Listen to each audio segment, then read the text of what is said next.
News tonight at 10, the polls are closed. We have team election coverage for you tonight. A look at what referendums passed and what candidates were elected.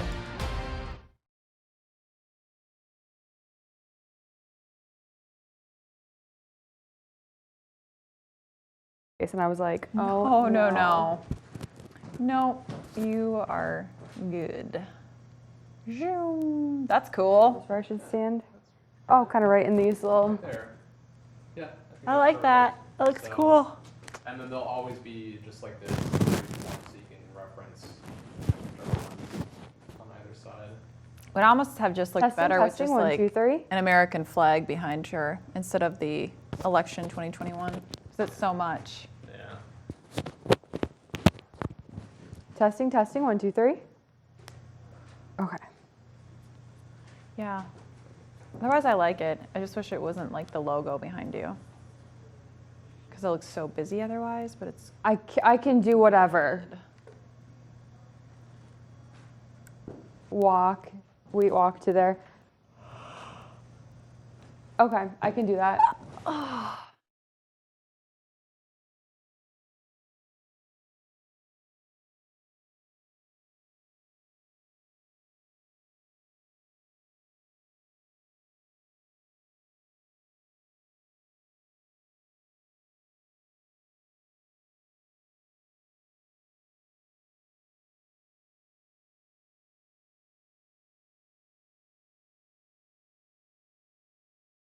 Polls are closed and election results are rolling in tonight. I'm KIMT News 3's Annalise Johnson with the latest numbers from key races and referendums in our area.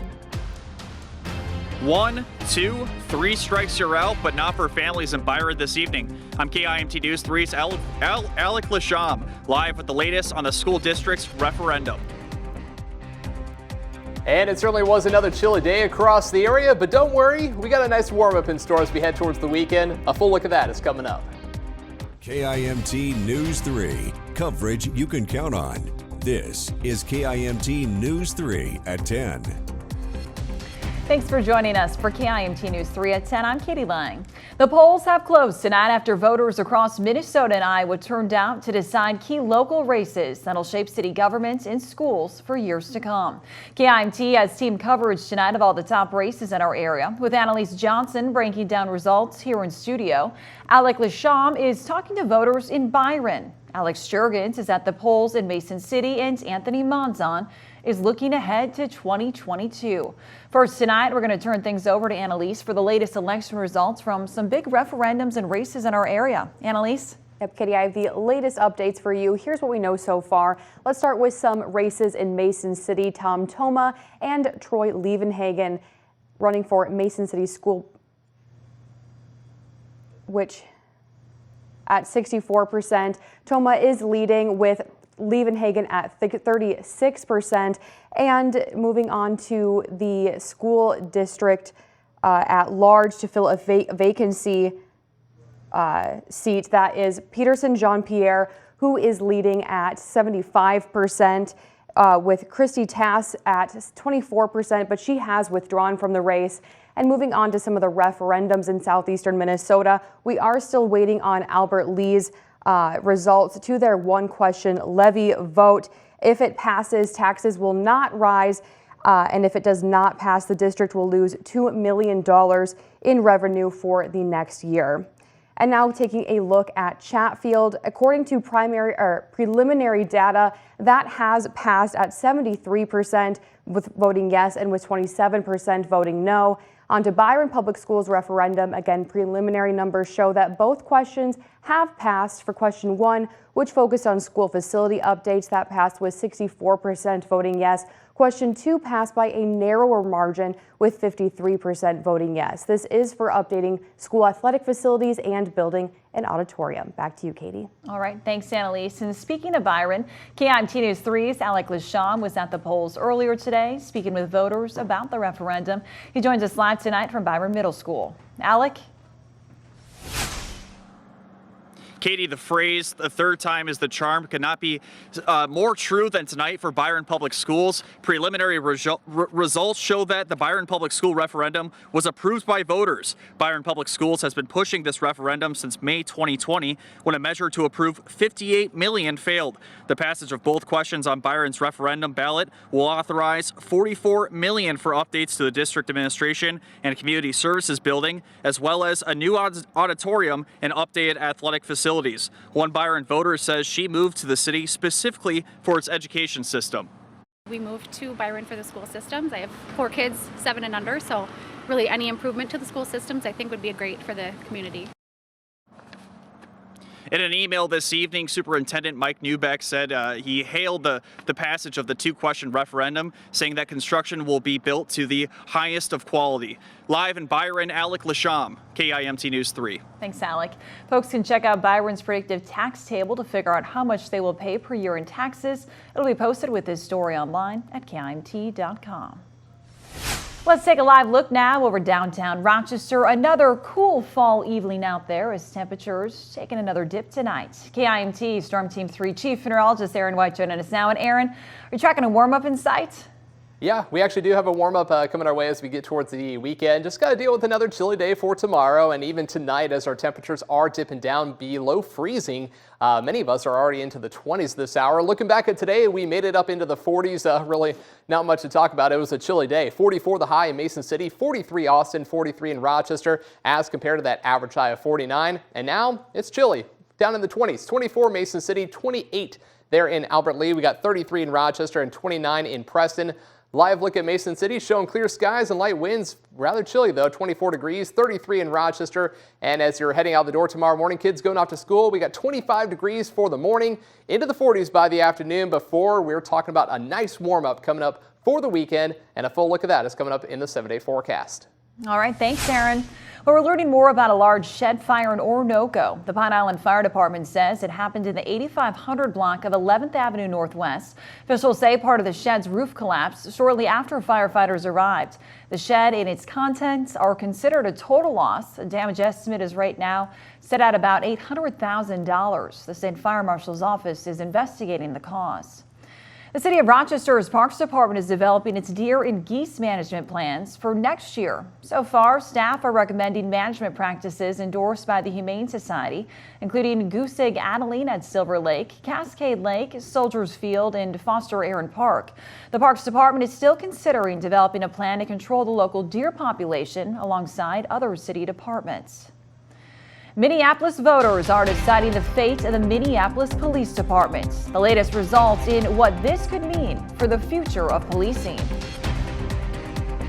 And polls are closed tonight, but we're looking ahead to the 2022 election cycle. I'm KIMT News 3's Anthony Monzon live. KIMT News 3, first at 10. Your local news with KIMT News 3's Katie Lang. Tracking storms with Storm Team 3 Chief Meteorologist Aaron White. This is KIMT News 3. More local news that is happening right now. We are coverage you can count on.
With polls now closed across our area tonight, we're looking ahead to the 2022 election cycle. KIMT News 3's Anthony Monzon is live at the Olmsted County Government Center with a breakdown of seats on the ballot next year. Anthony?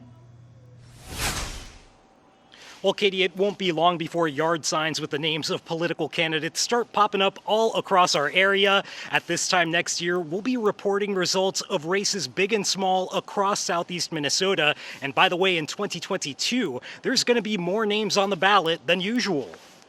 Starting in Rochester, 3 city council members will see their terms expire next year. Facing possible re-election are Ward 1's Patrick Keene, Ward 3's Nick Campion, and Ward 5's Sean Palmer. Councilmember Campion says he has nothing to announce yet, while Councilmember Keene shares there are initiatives he hopes to keep working on, but will make a decision alongside his wife by next March. Councilmember Palmer, however, is ready to make it official, telling KIMT he plans to run for re-election. I've enjoyed serving the 5th Ward. We've had a lot of good accomplishments. We've got North Broadway being done. We have a roundabout coming up at Century High School. I enjoy talking with my residents, and I enjoy working with the City of Rochester employees to get what's best for the citizens of Rochester. Working hand in hand with the council, a Med City mayoral race is set to kick off next year. Asked about a possible run, Rochester Mayor Kim Norton said in a statement, quote, "I am not a fan of long election cycles, so I will not be making an announcement until 2022. Should she enter the race, challenger Brad Trahan has already announced his candidacy. Also up for grabs, the governor's residence. DFL incumbent Tim Walz is set for a showdown with the winner of a Republican gubernatorial primary pool that includes former state Senate Majority Leader Paul Gazelka. The fight's not over, but we've got the ball back. We're on offense and we're making progress. But the same people who blocked us are trying to take us backward. Tim Walz says he wants one Minnesota, but I've never seen Minnesotans more divided, angry, and afraid than they are today. The winner could be working with a very different state legislature as all seats in both chambers head to the ballot box. It's an election measure happening every 10 years after a new census is conducted. Another banner contest in 2022, the race to represent Minnesota's 1st congressional district. Representative Jim Hagedorn has yet to announce a run for re-election, and a DFL challenger has yet to emerge. And there is a late ad here. Olmsted County Commissioner Sheila Cascaden tells me it's her intention to be on the ballot and run for re-election next year, though that plan is subject to adjustment given redistricting. A few other key races that will also happen here in Olmsted County include 2 other Olmsted County commissioners, 3 Rochester Public School Board spots, as well as elections for the Olmsted County Attorney and Olmsted County Sheriff. Live in Rochester, Anthony Monzon, KIMT News 3. Thanks, Anthony, and buckle up because there is still another 365 days and counting until the 2022 election. Stick with KIMT for the latest updates as candidates contend to represent you. We're continuing our team election coverage in Iowa. I'm KIMT News 3's Alex Jurgens with a look at what's happening with the Mason City School Board coming up.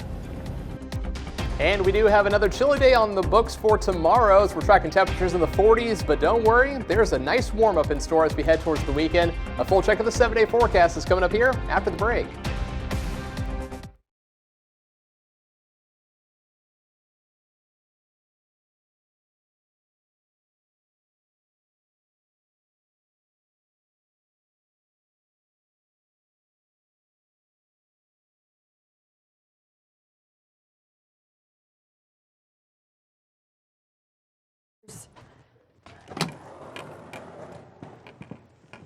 Testing, testing, 1, 2, 3.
We track storms to alert you first. This is KIMT Storm Team 3, weather coverage you can count on. Welcome back. We're joined now by KIMT Storm Team 3 Chief Meteorologist Aaron White. And Aaron, what are you tracking as we head on into Hump Day tomorrow?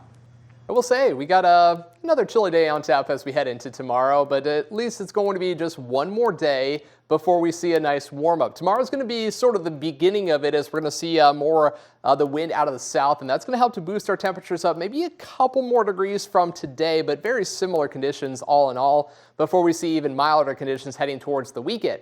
For today, though, we were into the 40s across the area. We had 43 for a high in Charles City and Decorah, 44 Mason City and Clear Lake, 41 Forest City, 41 there in Albert Lea and Owatonna, as compared to our average high of 49. Now, with clear skies and light winds, we have dropped into the 20s to lower 30s, still holding on to 33, 1 degree above freezing in Rochester. We got 24, a chilly 24 degrees if you're stepping out the door in Mason City, 28 for Charles City and 32 there in Austin. And a live look over Mason City, well, it's just cold. I mean, hard to tell with the camera, but 24 degrees with a clear sky. We got a few more clouds in Rochester with 33 now. And as you're heading out the door tomorrow morning, it is going to be downright cold. So just make sure to bundle up well. Temperatures in the middle 20s with the wind, noting that out of the south and west. That's going to be our warmer wind that we're going to continue to see through Thursday, Friday, even into the weekend. And that's going to really help to boost our temperatures up. We could be talking about highs 20 degrees above this going into your Sunday. So 44 for tomorrow, likely going to be seeing some 60s out there by the day on Sunday. We'll see that here as we look at the next or the trend for the next 5 days. Keep in mind, average high for this time of year is about 49. We'll be there on Thursday, but after that, we are back to the mild temperatures. 50s, even lower 60s there for Sunday, and we may continue to see that going into the start of the next work week. And looking at the month of November as a whole for across the country, there is a pretty good indication that a lot of the U.S. will see temperatures above normal for the month as a whole. Here locally, we have equal chances for above normal and below normal temperatures, but right now we're not seeing any large areas of colder weather moving in for the month of November. But, you know, it's one of those months where there's going to be lots of ups and downs, so we'll likely see some colder weather as we head through the month. For tonight, though, it is going to be cold. Temperatures down in the 20s. We'll see that wind staying on the light side. There you'll see the wind switching to the south, and that's going to help to boost our temperatures up into the 40s and eventually the 50s as we finish off the week. So for tonight, mostly clear and cold with a low near 24, and then your Wednesday is shaping up to be very similar to today. Partly sunny and a high near 44 degrees. A little bit of sunshine out there, though. And your 7-day forecast showing more sunshine for Thursday and Friday. Highs back into the lower 50s. And there's the 60s as we set our clocks back on Sunday. All right, thanks, Aaron. Well, the polls have closed in Iowa, and the results are pouring in for a key race on the Mason City School Board. KIMT News 3's Alex Jurgens is live in Mason City tonight. And Alex, you heard from candidates vying for the director-at-large seat. Fill us in. I did, Katie, and yes, these results have been tabulated for a few races here in Mason City, and as you mentioned, one of those key races is the director-at-large position for the Mason City School Board, and 2 other positions on the board as well. Carol Detmer has won the vote with 24%. Incumbent board member Alan Steckman and newcomer Cindy Garza received 23% of the vote. Both of them have. Jacob Schweitzer received 21% of the vote, and Connie Deanda received 9%. And I reached out to both Steckman and Deanda after the votes started coming in tonight. This is an important job. It requires somebody with skills, and I think I have them, and they voted for me, and they say I have them. Well, it's been a learning experience, you know, for the next time if I decide to run. So we've learned a lot through this experience, me and my team.